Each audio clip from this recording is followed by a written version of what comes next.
Hello everyone, thank you all so much for watching, and let's dive straight into this video where we will be taking a closer look at Diluc and the Crimson Wedge of Flame set that I'm running on him.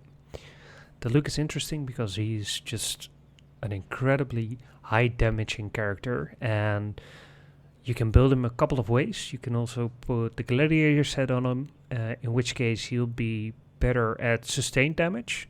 But currently in my setup I have Kaching for the sustained damage and I have Diluc for the big bursty damage, and I think the Crimson Witch of Flame set, as far as I've tested so far, is just fantastic on him. So let's look at his stats. As you can see now, his attack is pretty decent at this level. He has some elementary mastery because of a certain piece which isn't even that bad on him. But as you can see, his attack is pretty high, and his elemental mastery makes sure that I deal 71% more overloaded damage, which is great because I have Kaching as well. Then when we look, his crit rate is okay. Crit damage is very lackluster. Definitely looking for upgrades there once I get to AR40. And then you can see I currently have a 15% Pyro damage bonus, but that's pretty interesting for the set when we get there. Now currently I'm running the prototype Aminus on him as his weapon. It's a crafted weapon and it's just perfect for this bursty way of damage I'm using him for, because the ability deals an additional 300%. I have refinement 2 every 15 seconds. So I switch to him and this procs every time I switch to him. The weapon, as I said, you can craft this one, and I feel it's one of the best weapons for him. Now let's go to the artifacts. As you can see here, I have attack percentage on the head, which is good. I might want to look into getting crit damage there once I get to 5-star artifacts. The substats are okay, not spectacular. Definitely room for improvement here.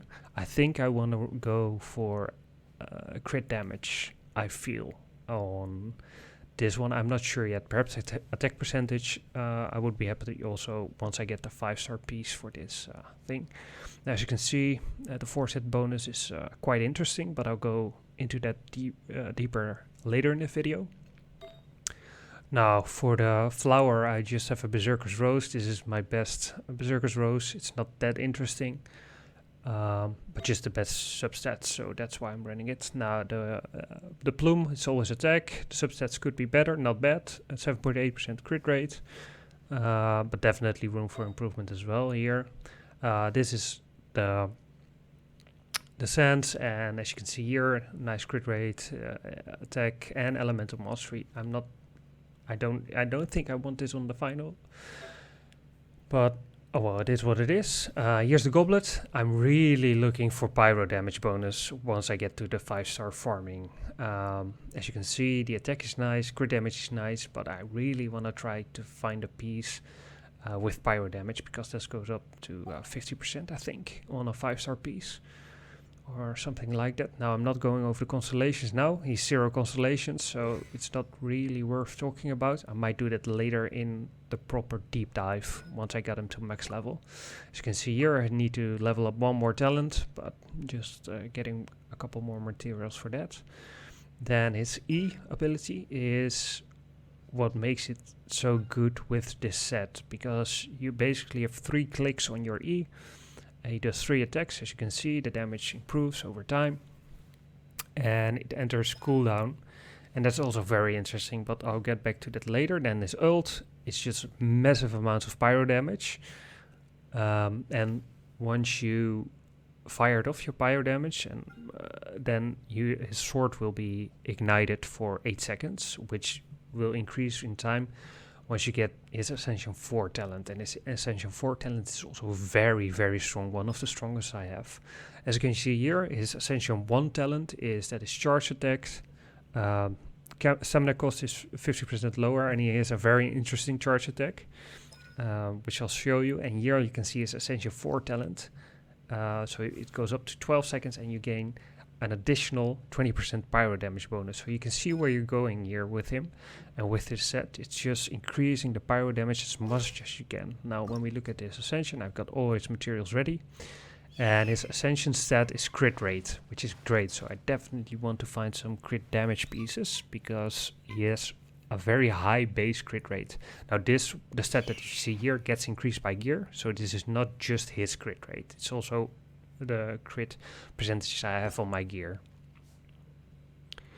So that's Diluc. Let's go into his attacks. His basic attack string is this, and then he slams down his sword. It's just, and one, of course, when you shut off your ult, this will all deal pyro damage, so that will get increased by the set, and by all the other pyro damage bonuses that you have.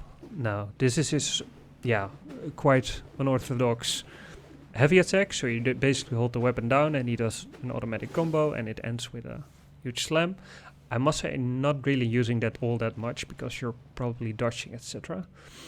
Now let's go over the pyro damage bonus and how it works with this E. So as you can see, it will increase by 50% the base damage each time you fire off your elemental ability. As you can see here, 7.5% width, so it will only increase the base damage, because it will, the second time it will go to 30, another 7.5%, and then finally the last attack, and you can see here 37.5%, so it will increase 150% from the base.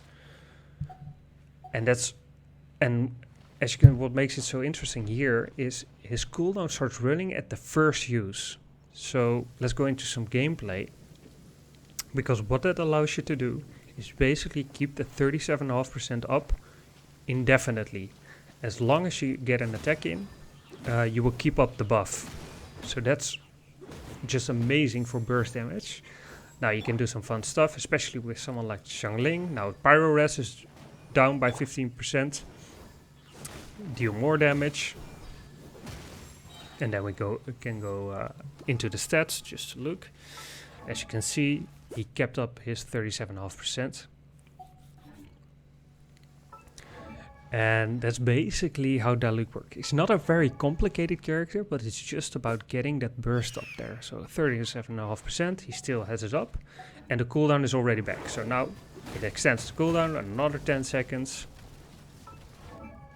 Just to verify, 37.5%. I just got two attacks in, so it just, and you can keep this running indefinitely. So here I'm going again. I got my 37.5% here, just to verify. Yup, I got it.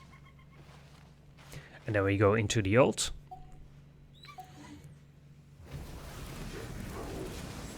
So that's, always make sure you have that 37.5% before you use ult, and then another 20% additional damage there.